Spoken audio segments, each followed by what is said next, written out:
இன்றைக்கு கேள்விக்கென பதில் நிகழ்ச்சியில் நம்மோடு பேசுவதற்காக திராவிட இயக்க தமிழர் பேரவையின் தலைவர் திரு சுபவீரபாண்டியன் அவர்கள் இருக்காங்க. அவங்க கிட்ட பேசலாம். வணக்கம் சார். வணக்கம் சார். தமிழ்நாட்டில் முதல்வர் விஜய் தலைமையிலான தாவேக அரசு ஆட்சி பொறுப்பேற்று சில வார காலங்கள் தான் ஆயிருக்கு. ஆனால் அதற்குள்ளாவே மக்கள் நலனுக்கு எதிரான சமூக விரோத சம்பவங்கள் தொடர்ச்சியாக அரங்கேறிட்டு வருது. அதாவது ஆட்சிக்கு வர்றதுக்கு முன்னாடி மாற்றத்தை தருவேன் அப்படின்ற மாதிரி நிறைய பேசியிருந்தாரு முதல்வர் விஜய். ஆனால் ஆட்சிக்கு வந்ததற்கு பிறகு என்ன மாதிரியான மாற்றத்தை கொடுத்திருக்காரு? தமிழ்நாடு அப்படிங்கிறது எதை நோக்கி பயணித்து கொண்டிருக்குது சார்? ரொம்ப குறிப்பாக சொல்ல வேண்டுமானால் 2 செய்திகளை சொல்லணும். இந்த புதிய ஆட்சி வந்ததற்கு பிறகு சட்டம் ஒழுங்கு குறிப்பிடத்தக்க அளவுக்கு அது கெட்டிருக்கிறது. இன்னொன்று, எங்கு பார்த்தாலும் மின்வெட்டில் மக்கள் துன்பப்படுகிறார்கள். இந்த 2ஐயும், மற்ற எல்லாம் இருக்கலாம், இது இந்த அரசை குறை சொல்ல வேண்டும் என்பதற்காகவே நான் கூறவில்லை. இவை 2ம் பளிச்சென்று வெளியில் தெரிகின்றன. இப்போது முதலமைச்சராகவே இந்த பெண்களுக்கு பாதுகாப்பு என்பதற்காக சிங்கப்பெண் அதிரடி திட்டம், காவல்துறை திட்டம் என்று ஒன்றை அவர் அறிவிக்கிறார். நேற்றைக்கு வரைக்கும் அதற்கான வேலைகள் எல்லாம் நடந்து கொண்டிருக்கின்றன. இன்று மாலையில் நடக்க வேண்டிய நிகழ்ச்சி தள்ளி வைக்கப்படுகிறது. எதற்கென்று காரணம் சொல்லவில்லை. அதாவது திரைப்படங்களில் ஒரு பெரிய செட்டு போடுவாங்க, அப்போ அதை கலைச்சிடுவாங்க, படப்பிடிப்பை கேன்சல் பண்ணிடுவாங்க. அதே மாதிரியாகவே அரசையும் நடத்துகிறாரோ என்று தோன்றுகிறது. ஏன்னா இதெல்லாம் மக்கள் வரி பணம். பல முறை அவர் பேசும்போது சொன்னார், வரி பணத்தை நான் ஒரு காசு கூட செய்ய மாட்டேன் என்று. இது இப்படி எதற்காக இந்த அதிரடிப்படை அறிவிப்பு வந்தது? எதற்காக அது தள்ளி வைக்கப்பட்டது? ஒருவேளை சட்டமும் ஒழுங்கும் கெட்டுக்கொண்டிருப்பதனால இப்படி ஒரு படையை நியமித்தால், அதாவது ஒரு மாற்றாக ஒரு அரசு கவனமாக இருக்கிறது என்கிற எண்ணத்தை உருவாக்கும் என்று நினைத்து செய்திருக்கலாம். அதையும் தள்ளி வைத்து விட்டார்கள். எனவே மின்வெட்டு என்பது திமுகவின் சதி என்று சொல்லுவது மிகவும் சிறுபிள்ளைத்தனமாக இருக்கிறது. ஒரு ஆட்சி மாறியதற்கு பிறகு அந்த ஆட்சியில் இருந்த அதிகாரிகள் சதி செய்கிறார்கள் என்றால், அவர்களை உங்களால் கண்டுபிடிக்க முடியவில்லை என்றால் அது ஒரு ஆட்சியினுடைய குறைபாடு. எனவே இந்த 2ஐயும் இந்த அரசு சரி செய்வது நாட்டுக்கும் மக்களுக்கும் நல்லது. உடனடியாக கவனம் செலுத்த வேண்டும். மற்றவைகளெல்லாம் எப்படி இருந்தாலும் இவை 2இல் உடனடி கவனம் செலுத்த வேண்டும். நீங்கள் குறிப்பிட்ட மாதிரி இன்னைக்கு இல்லை, இது தேர்தலுக்கு முன்பாகவே இருந்து கூட அவங்க எது நடந்தாலுமே அவர்களுக்கு எதிரான சில விஷயங்கள் நடக்குது அப்படின்னாவே திமுக தான் இதை பண்ணியிருக்கேன் அப்படின்னு பல்வேறு குற்றச்சாட்டுகளை தொடர்ந்து முன் வச்சுட்டாங்க. இது இன்னைக்கு புதுசு அப்படின்றது ஒன்று கிடையாது. குறிப்பாக இப்போ சென்னையில் பார்த்தீங்கன்னா பல்வேறு பாலியல் வன்கொடுமைகள், குறிப்பாக அந்த சிறுவன் பாலியல் வன்கொடுமைக்கு உள்ளாக்கப்பட்டது. வேளச்சேரியில் 61 வயதான மூதாட்டி, ஒரு மூதாட்டியை கூட விட்டு வைக்காம இந்த சம்பவங்கள்லாம் தொடர்ந்து அரங்கேறிட்டு இருக்கு. ஆனால் இதை சட்டம் ஒழுங்கு பிரச்சனைகளை எதற்குமே எந்த ஒரு விளக்கமே கொடுக்கறதில்ல. அதுக்கான என்ன நடவடிக்கை எடுக்கிறோன்னு சொல்றது இல்ல. முதல்வர் எதற்குமே வாய் திறக்காம இருந்தா எப்படி நிர்வாகத்திறன் போகும்? அது ஒரு பெரிய கேள்வியாக இருக்கிறது. அவ்வளவு வீராவேசமாக தேர்தலுக்கு முன்னால் பேசியவர் இப்போது ஊடகவியலாளர்களை பார்த்தாலே அந்த இடத்திலிருந்து பதறி அடித்து கொண்டு ஓடுவது, அவர்களிடம் பேசாமல் இருப்பது. அவர்கள் பக்கத்திலிருந்து ஒரு செய்தி சொல்லப்படுகிறது. பிரதமர் பேசினாரா? ஊடகவியலாளர்களை சந்திக்கிறாரா? அவரை கேட்டீர்களா? இது மிக ஆபத்தான விடை.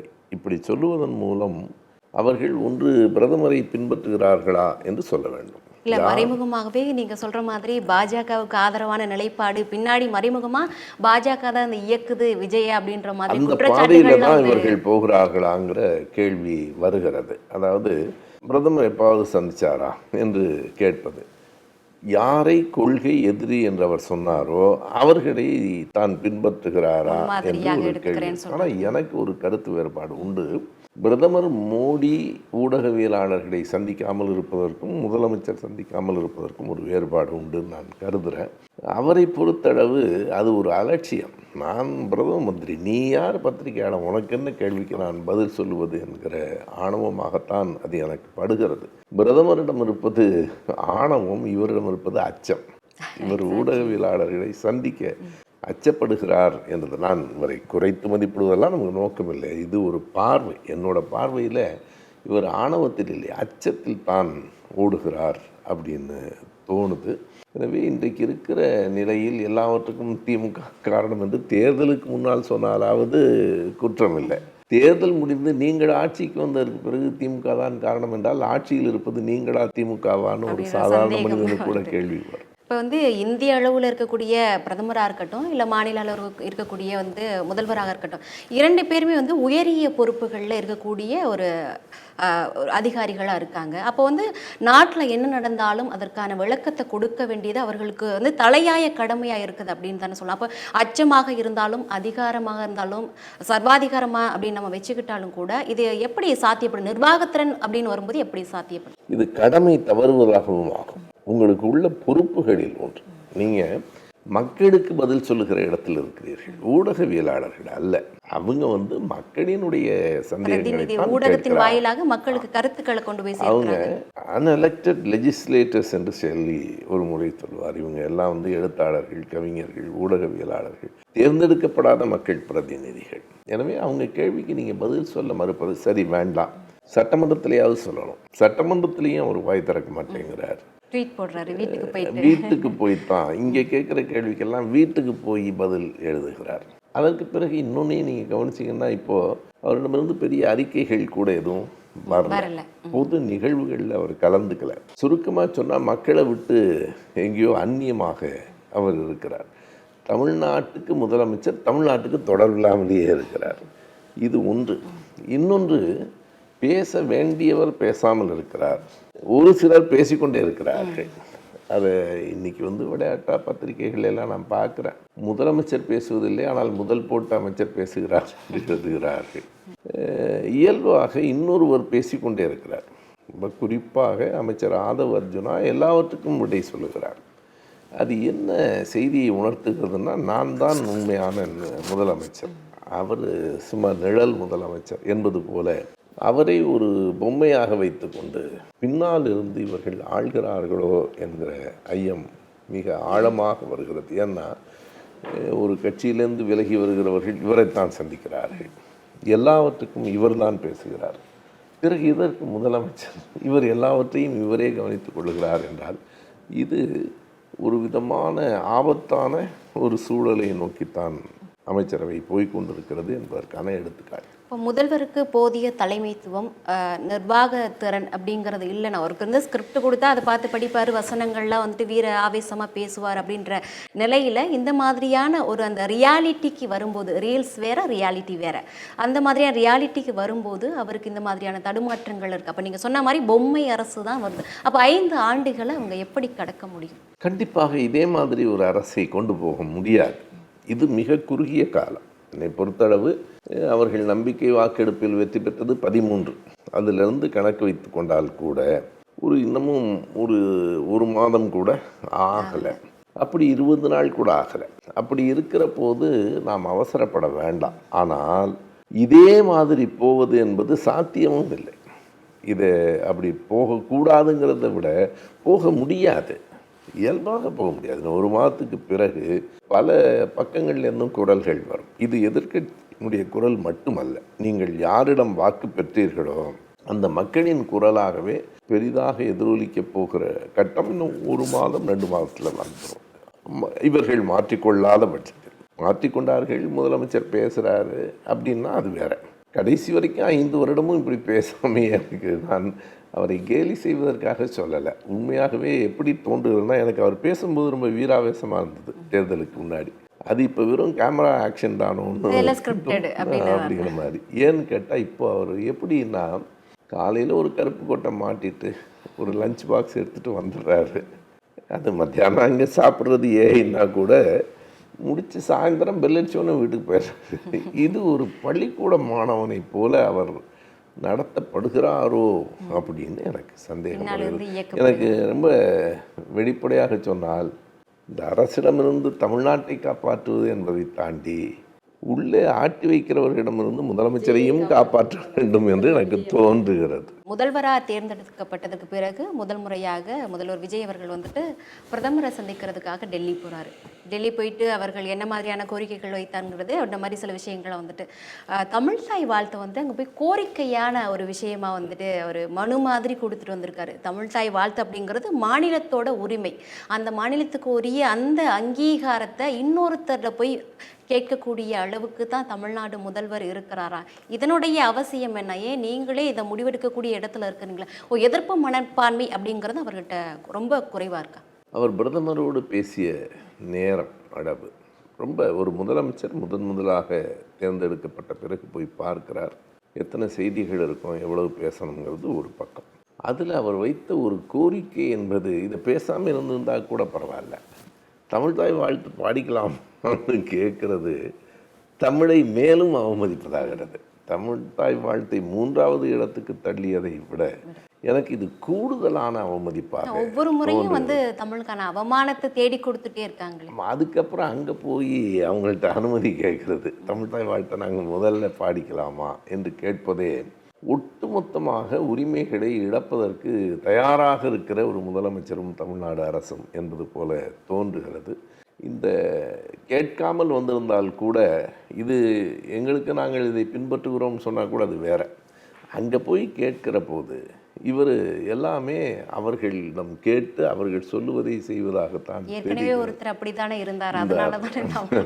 அதனால இவர் ராகுல் காந்தியை, சோனியா காந்தி அம்மையாரை, அதாவது தங்கள் கூட்டணியில் இருக்கிறவர்களை கூட சந்திக்காமல் வந்ததற்கு சந்திக்க வேண்டாம் சொல்லிட்டாங்களோ அப்படின்னு தோணுது. ஏன்னா இவர் எல்லாவற்றுக்கும் இங்கே போய் அனுமதி கேட்குறார். நான் அவரை பார்த்துக்கலாமா, அந்த தமிழ்தாய் வாழ்த்து பாடிக்கலாமா. அதே மாதிரி பிரதமரை சந்திச்சுட்டு வெளியில் வராரு. அப்போ செய்தியாளர்கள் இருக்காங்க. இது ஒரு மரபாக இருக்குது. சந்திச்சுட்டு வரும்போது செய்தியாளர்களை சந்திக்கிறது இது வரைக்கும் எல்லாம் தமிழ்நாட்டு முதல்வர்கள் எல்லாருமே செய்தியாளர்களை சந்திச்சிருக்காங்க. இவர் ஒரு மாநிலத்தோட அங்கீகாரம் பெற்ற ஒருவர் செய்தியாளர்களை சந்திக்க தொடர்ந்து இந்த மாதிரியான புறக்கணிப்புகளை பண்ணுறாரு. இங்கேயும் சந்திக்கலை, அங்கேயும் சந்திக்கலை. இப்போ அங்கவாது சந்திச்சிருந்தா ஒரு தேசிய அளவில் மாநிலத்துக்கான அங்கீகாரம், அந்த பேசக்கூடிய அந்த கருத்துக்கள் தேசிய அளவில் ஒரு கவனத்தை பெற்றிருக்கும் இல்லையா? கண்டிப்பாக. என்னென்னா அவங்க என்ன நடந்ததுன்னு முதல்ல கேட்பாங்க. முதலமைச்சர் சொல்கிறார், சில குறுக்கு கேள்விகள் இருக்கதான் செய்யும். அதை அவர் முற்றுமாக தவிர்க்கணும்னு நினைக்கிறாரா, இல்லை கேட்டால் என்ன விடை சொல்கிறதுன்னு தெரியாமல் தடுமாறிடுவோமோன்னு அச்சப்படுறாரா என்று தெரியல. எப்படி இருந்தாலும் இது ஒரு நல்ல மரபு இல்லை. ஒரு முதலமைச்சர் டெல்லிக்கு போகிற போது வெளியே வருகிற நேரத்தில் நீங்கள் டெல்லிக்கெல்லாம் போக வேண்டாம். இப்போது சாதாரணமாக ஒரு கட்சி சார்ந்த தலைவர்கள் முதலமைச்சரை பார்த்துட்டு வெளியே வந்தால் பத்திரிகையில் கேட்பாங்க, என்ன பார்த்தீங்கன்னா நான் உங்கள்கிட்ட பேச மாட்டேன் அப்படின்னு சொல்கிறதே ஒரு நல்ல மரபும் இல்லை. அடிப்படையாக அதற்கான காரணம் என்னங்கிறதெல்லாம் அடுத்து. ஆனால் இது ஒரு நல்ல மரபு இல்லை. நீங்கள் முதலமைச்சர் செய்தியாளர்களை மதிக்கணும். எனக்கு தெரிந்து நான் இதை என்னுடைய அனுபவத்திலேருந்து சொல்கிறேன், நான் மிகைப்படுத்தாமல் சொல்கிறேன். நான் தலைவர் கலைஞர் அவர்களோடு சேர்ந்து வரும்போது ஐயா காரில் ஏறுவாங்க. அப்போ ப்ரெஸ்ஸெல்லாம் நிற்பாங்க. அவங்க அங்கே தான் தள்ளி தான் நிற்பாங்க. கேட்டு என்னப்பா என்னென்னு கேளு வர சொல்லு அப்படிம்பார். அவன் இவர்கிட்ட கேட்கலாமா வேண்டாமா, காரில் ஏறிட்டாரேன்னு யோசிச்சுட்டு இருப்பான். காரில் ஏறினவர் பக்கத்தில் இருக்கவங்க கூப்பிட்டு என்னென்னு கேளு, ஏதாவது வர சொல்லு அப்படிம்பார். அதுதான் சரியானது. எனக்கு தெரிஞ்சு நான் நேருவை பற்றி நிறைய படிச்சிருக்கேன். ப்ரெஸ்ஸை சாதாரணமாக சந்திப்பாங்க. அதையெல்லாம் தவறான ஒரு புதிய மரபை உருவாக்குனது மோடி. அதை இவர் பின்பற்ற வேண்டியது இல்லை. நான் முதல்ல சொன்ன மாதிரி இவர் பின்பற்றுவதற்கு அது காரணம் இல்லை. இவர் எனக்கு உண்மையாகவே முதல்ல எனக்கு அவர் மீது, முதலமைச்சர் மீது தேர்தல் பிரச்சாரத்தில் ஒரு கோபம் இருந்தது. இப்போ எனக்கு கொஞ்சம் பாவமாக தான் இருக்குது. ஏதோ தெரியாமல் சிக்கிட்ட மாதிரியே உட்கார்ந்துருக்கிறார். இவர் மட்டும் இல்லை, முதல்வர் மட்டும் இல்லாமல் அவருக்கு பிறகு இருக்கக்கூடிய அந்த 2ஆம் கட்ட தலைவர்களாகட்டும் இல்லை அமைச்சர்களாக இருக்கட்டும், ப்ரெஸ்ஸை சந்திக்கும் போதே ஒரு தடுமாற்றத்தோடு இருக்க. அவங்க கேட்கிற அந்த கேள்விகளுக்கு சரியான ஒரு பதிலை அவர்களுக்கு சொல்லவே தெரியல. எது இருந்தாலும் தலைவர் முடிவெடுப்பார், இந்த மாதிரியான கருத்துக்களை சொல்கிறாங்க. ஏன்னா சம்மந்தமே இல்லாத சில விஷயங்களை சொல்கிறாங்க. கச்சத்தீவு பற்றி சில கேள்விகள் கேட்டாலும் சரியில்லை. நேற்று ஒரு மாணவர் பஸ் வரலன்னு ஒரு கொஸ்டின் கேட்குறாரு. அவர் என்ன பேசுறதுன்னு தெரியல, சம்மந்தமே இல்லாமல் பேசுகிறாரு. இந்த தடுமாற்றத்தை வச்சுக்கிட்டு இந்த மாதிரியான ஒரு அமைச்சரவை வச்சுக்கிட்டு விஜய் எப்படி இந்த கட்டுக்குள்ள இருந்து நீங்க சொன்ன மாதிரி தப்பிப்பாரா அப்படின்ற மாதிரி தான் இருக்கு. தலைவருக்கு அமைச்சர்கள் அமைந்திருக்கிறார்கள், மற்றதெல்லாம் கூட பரவாயில்ல. எங்கள் தலைவர் முடிவெடுத்தா சரியாக தான் இருக்கும் அப்படிங்கிறது கூட பரவாயில்ல.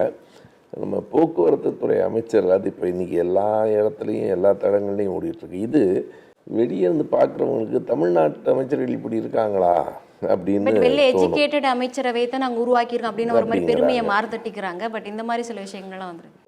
இல்லை, நான் பார்க்குறேன். மக்கள் நல்வாழ்வுத்துறை அமைச்சர் அருண் ராஜா அவர் சொல்கிறாரு, பதில் சொல்கிற பார்க்க. இவர் என்ன சொல்கிறாருன்னா, பேருந்து வரல, எப்போ வரும் என்ன கேட்டால் நீ சாப்பிட்ட, நான் இன்னும் சாப்பிடவே இல்லை. 2-3 தரம் அதையே. எனக்கு அது புரியலை. இப்போ அவர் சாப்பிட்டது பிரச்சனையா, இவர் சாப்பிடாது பிரச்சனையா, இல்லை பேருந்தில் பிரச்சனையா, எது சிக்கல் எது என்றே தெரியாமல் ஒரு அமைச்சர் அந்த இடத்தில் என்ன காரணம், நிறைய நெருக்கடியாக இருக்குது, 4 நாள் தொடர் விடுமுறை, அதனால் கொஞ்சம் பொறுத்துங்க என்று சொல்லுவது, எந்த சமாதானமும் சொல்லலை, காரணமும் சொல்லலை. 2 தான் சொல்லணும். ஒன்று காரணம் சொல்லணும், இல்லை சமாதானம் சொல்லணும். இவர் எதுவுமே சொல்லாமல் நீ சாப்பிட்டுட்ட, நான் இன்னும் சாப்பிடல அப்படிங்கிறது அது என்ன பதில்? ஒரு அமைச்சர் சொல்லக்கூடிய பதிலா என்னன்னு தெரியல. அதான் உயரிய பொறுப்புகளில் இருக்கக்கூடியவங்க வந்துட்டு அந்த பொறுப்புக்கான கடமையை நிறைவேற்றணும் இல்லையா? அது மட்டும் இல்லாமல் இந்த உயர்கல்வித்துறை அமைச்சராக இருக்கக்கூடியவர் வந்து விஸ்வநாதன் இருக்கார்.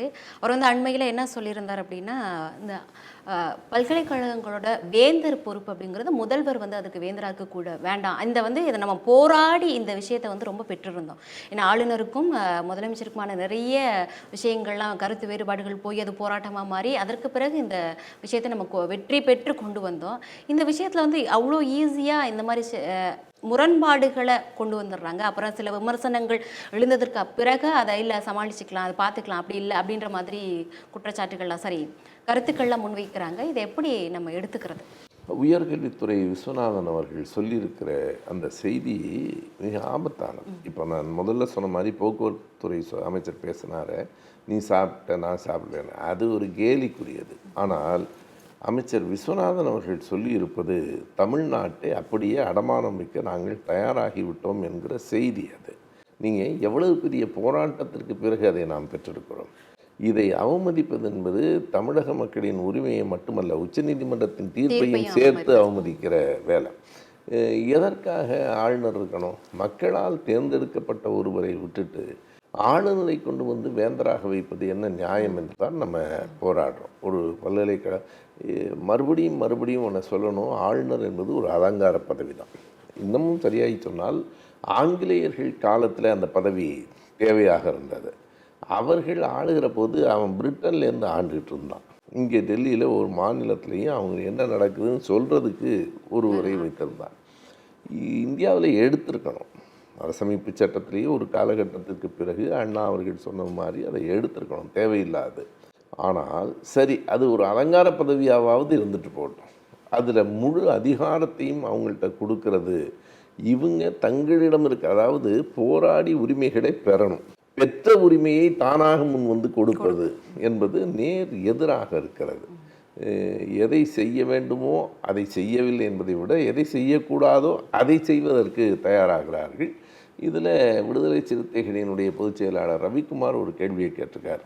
இதை நீங்கள் முதலமைச்சரை கலந்து கொண்டு தான் அறிவித்தீர்களான்னு கேட்குறாரு. அது ஏன்னா இது வந்து ஒரு கொள்கை முடிவு, ஒரு பாலிசி டிசிஷன். ஒரு பாலிசி டிசிஷனை ஒரு முதலமைச்சரை கேட்காம, முதலமைச்சர் கேட்டால் அவர் பதில் சொல்லிடுவாரான்னு எனக்கு தெரியாது.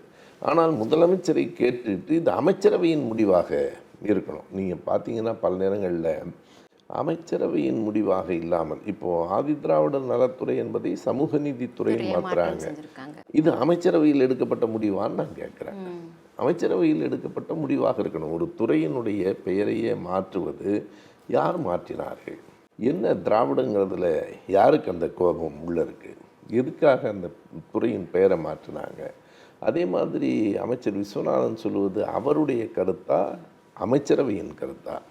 தனி மனிதரின் கருத்தை சொல்லுவதற்கு இடம் உண்டா ஒரு அமைச்சரவையில்? ஒரு கொள்கை மாற்றத்தில் அப்படியெல்லாம் சொல்லுவதற்கு இடமே இல்லை. அதுவும் நீதிமன்றம் கொடுத்த தீர்ப்புக்கு பிறகு பேசுவது அனைத்தும் தப்பாக நடந்துகிட்டு இருக்கு. சபாநாயகர் ஆராய்ச்சி பண்ணிக்கிட்டே இருக்கார்.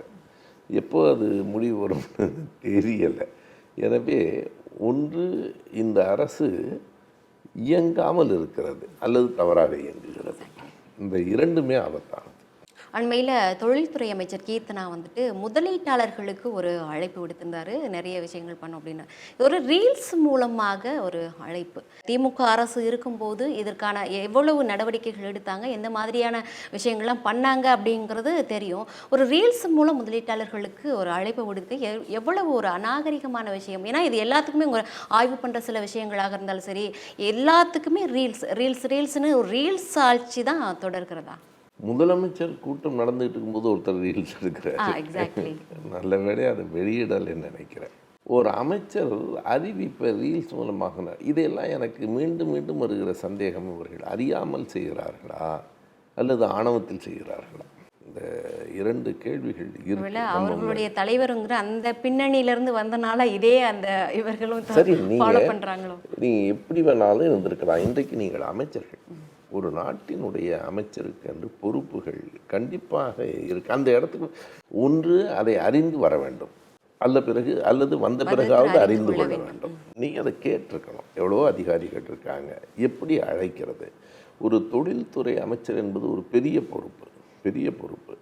அந்த பொறுப்பில் இருக்கிற போது எப்படி, அதில் ஒன்றும் தப்பு இல்லை. நான் இப்போது சமூக நீதி கண்காணிப்பு குழுவில் தலைவராக திமுக அரசு என்னை நியமித்தது. நான் கல்லூரியில் ஆசிரியராக இருந்திருக்கேன். கல்வித்துறை எனக்கு பழக்கமானது, நிர்வாகத்துறை எனக்கு பழக்கம் இல்லை. அங்கே இருக்கிற செயலாளரை, அங்கே இருக்கிற டெப்டி கலெக்டர்கிட்ட இது என்னன்னு நான் கேட்டுக்கிறேன். அதில் ஒன்றும் தப்பு இல்லை. கேட்டுக்கிட்டு தான் நான் மேடையில் பேசுவதற்கு யார்ட்டையும் கேட்க வேண்டாம். ஒரு நிர்வாகம் செய்வது அதுக்கு இதுக்கு என்ன முறை, இந்த கோப்பை இங்கேருந்து யாருக்கு அனுப்பணும், இந்த நடைமுறைகளே நாம் தெரிஞ்சுக்கணும். ஒருத்தரை அழைக்கணும்னா எப்படி அழைக்கணும், இதை ரீல்ஸ் போட்டு அழைக்கிறதுங்கிறதெல்லாம் எல்லோரையுமே திரும்ப திரும்ப அவமதிக்கிற மாதிரியாக இருக்கிறது. அவங்க அமைச்சர் கீர்த்தனா பேசுகிற அந்த பாணி கூட என் உடல் மொழியை தப்பாக புரிஞ்சுக்கிட்டாங்க. தப்பாக புரிஞ்சுக்கிற மாதிரி நீங்கள் பேசக்கூடாதுல்ல. ஒரு அமைச்சரான பிறகு அந்த பொறுப்பு, அந்த கவனம் எல்லாம் கண்டிப்பாக தானாக அது வந்திருக்க வேண்டும். அலட்சியப்படுத்துகிறார்களா, அறியாமையில் செய்கிறார்களான்னு என்னால் இப்போவும் சட்டுன்னு சொல்ல முடியல. தாவேக அரசு பொறுப்பேற்றதுக்கு அப்புறமா ரொம்ப காலமாக தொடர்ந்து பேசு பொருளாக இருந்து வர ஒரு வார்த்தை குதிரை பேரம். இந்த சில விஷயங்கள் மறைமுகமாக போகுது, இல்லை நேரடியாக போகுது அப்படின்ற மாதிரி சில விஷயங்கள் இருக்காங்க.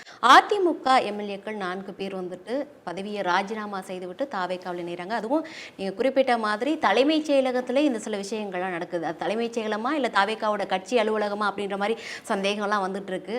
இந்த மாதிரியான விஷயத்தை ஒன்றிய பாஜக அரசு ஒரு காலகட்டத்தில் இன்னமும் செஞ்சுட்டு இருக்காங்க. ஒரு கட்சியை உடைக்கக்கூடிய வேலையை அதிமுகவை அன்னைக்கு பாஜக அரசு பண்ணிட்டு இருந்தாங்க. அதே மாதிரி சிவசேனாவையும் பண்ணிட்டு இருந்தாங்க. அதே வேலையை தொடர்ந்து தாவேக அரசு முன்னெடுக்குதான்.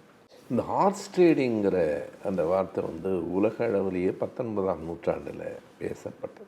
இயல்பாக குதிரை பற்றி தெரியாதவர்கள்ட்ட குதிரையினுடைய வயதை குறைத்து சொல்லுவது, திறமையை கூட்டி சொல்லுவது, இப்படி வந்த சொல்லாடல் தான் அது. அது இப்போ இங்கே பயன்படுதுன்னா அரசியலில் தான் கூடுதலாக பயன்படுத்தப்படுது. இப்போ நாம் என்ன சொல்கிறோன்னா, இங்கேருந்து ஒருத்தர் அந்த கட்சிக்கு போவது, அங்கே இதெல்லாம் நடந்துக்கிட்டு தான் இருக்குது உலகத்தில். நான் புதுசாக இவங்க தான் ஆரம்பித்தாங்கன்னு சொல்ல மாட்டேன். ஆனால் என்ன ஒரு பெரிய ஆபத்தான ஒரு போக்கை நான் பார்க்குறேன்னா, தேர்தலில் மக்களால் தேர்ந்தெடுக்கப்பட்ட ஒருவர் 1 மாதத்துக்குள்ளே எந்த காரணமும் இல்லாமல் இங்கேருந்து இன்னொரு கட்சிக்கு ஆளுங்கட்சியை நோக்கி போகுது. அதுவும் இங்கேருந்து இன்னொரு கட்சிக்கு போவது வேறு, ஆளுங்கட்சியை நோக்கி போவதுங்கிறது வேறு. அப்போது அது லாபம் நோக்கம் கருதியது அப்படின்னு தான் நீங்கள் ஆளுங்கட்சியை நோக்கி போகும். நான் ஒரு உதாரணத்துக்கு சொல்கிறேன். இப்போது தாராபுரம் தொகுதியில் சத்யபாமான்னு ஒருத்தர் விலகியிருக்காங்க. 81,000 வாக்குகள் வாங்கியிருக்காங்க. நீங்கள் அப்போ அந்த மக்களுக்கு என்ன மரியாதை கொடுக்குறீங்க? இப்போது அவர் முன்னாள் அமைச்சர் விஜயபாஸ்கர், அவர் விஷயம் தெரிஞ்சவர் தான். அவர் என்ன சொல்கிறாரு, நான் மக்கள் கருத்தை கேட்குறேன். மக்கள் தானே மதில் மேல் பூனை மாதிரி இப்படியா அப்படியான்ற மாதிரி இருக்காரு. எப்படி வேணாலும் இருங்க, ஆனால் மக்கள் கருத்தை கேட்குறேன்னா மக்கள் தானே உங்களுக்கு வாக்களித்தாங்க. மக்கள் வாக்களிப்பது என்பது மக்கள் சொல்லுவது தானே, மக்கள் கருத்து தானே. தங்கள் கருத்துக்கு எதிராக மக்கள் வாக்களிப்பாங்க. உங்களுக்கு ஒரு இடத்திற்கு ஒரு கட்சி சார்ந்து மக்கள் உங்களுக்கு வாக்களித்திருக்கிறார்கள் என்றால் மறுபடியும் மக்களை கூப்பிட்டு நான் கேட்குறேன் அப்படிங்கிறது தப்பித்து கொள்வதற்கான ஒரு வழி. எனவே 2 செய்தியாக நான் பார்க்குறேன். ஒன்று, இது ரொம்ப வெளிப்படையாக ஒரு வியாபாரம் நடக்கிறது அப்படின்னு ஒன்று. 2வது, இந்த அரசினுடைய இயலாமைகள் இது பற்றியெல்லாம் நம்ம பேசாமல் இருக்கிறதுக்கு திசை திருப்பப்படுகிறதுன்னு நான் கருதுகிறேன். இப்போ நீங்கள் பார்த்தீங்கன்னா தினம் ஒரு எம்எல்ஏ போகிறாருன்னா அதை பற்றி பேசிகிட்டு இருக்கோம். நடந்த வேண்டிய பேச வேண்டிய செய்திகளை விட்டுட்டு நீங்கள் பிரதமரை போய் பார்த்தீங்க, என்ன ஒரு சாலிடாக என்ன அஷூரன்ஸ் வாங்கிட்டு வந்தீங்க அப்படிங்கிறதெல்லாம் கேட்காம இந்த எம்எல்ஏ போகிறது சரியா தவறா? திசை திருப்புவதற்கான முயற்சிகள் தான் நடந்து, அதுவும் அதுக்குள்ளே இருக்குது. நீங்கள் இதை ஒரு செய்தியாக்குவது. எப்போதுமே நீங்கள் எதை பற்றி இப்போ பேசுகிறாங்க, இவர் இங்கேருந்து அங்கே போயிட்டாரு என்று செய்தியற்றவைகளை செய்தியாக்குவது, அரசியலற்றவைகளை அரசியலாக்குவது, அதுவும் இப்போது நடந்துகிட்ருக்கு. ரொம்ப சுருக்கமாக சொன்னால் அந்த கட்சிக்குன்னு இல்லை, எந்த கட்சியுமே நீங்கள் மக்கள்கிட்ட வாக்குகளை வாங்கி ஒரு இந்த வந்து ஜெயித்தோம், இந்த கட்சி இவ்வளோ தப்பு பண்ணுது, எனவே நான் ரிசைன் பண்ணுறேன்னா வேறு, வந்த உடனே அங்கே போகிறேன்னா அதுக்கப்புறம் வாக்களித்த மக்களுக்கு என்ன மரியாதைன்னு கேட்க. அதை நான் மக்களை கேட்டுக்கிறேன்னா மக்கள் தானே ஓட்டு போட்டாங்க. அப்புறம் மக்களை கேட்குறதுனா அந்த ஓட்டு போட்ட மக்களையா இல்லை பக்கத்து ஊரில் இருக்க மக்களையா, யார்? எல்லாமே ஒட்டுமொத்தமாக ஒரு அபத்தமாக இருக்குது. இவங்க மீண்டும் மீண்டும் வந்து மக்களை அவமதிச்சுட்டே இருக்காங்க அப்படின்னு தான் நம்ம புரிஞ்சுக்கணும் இல்லையா? மக்களுக்கு புரியணும். கண்டிப்பாக புரியும் சார். புரியும். நன்றி சார், நிறைய கருத்துக்களை பகிர்ந்துக்கிட்டீங்க. ரொம்ப நன்றி. நன்றி, வணக்கம்.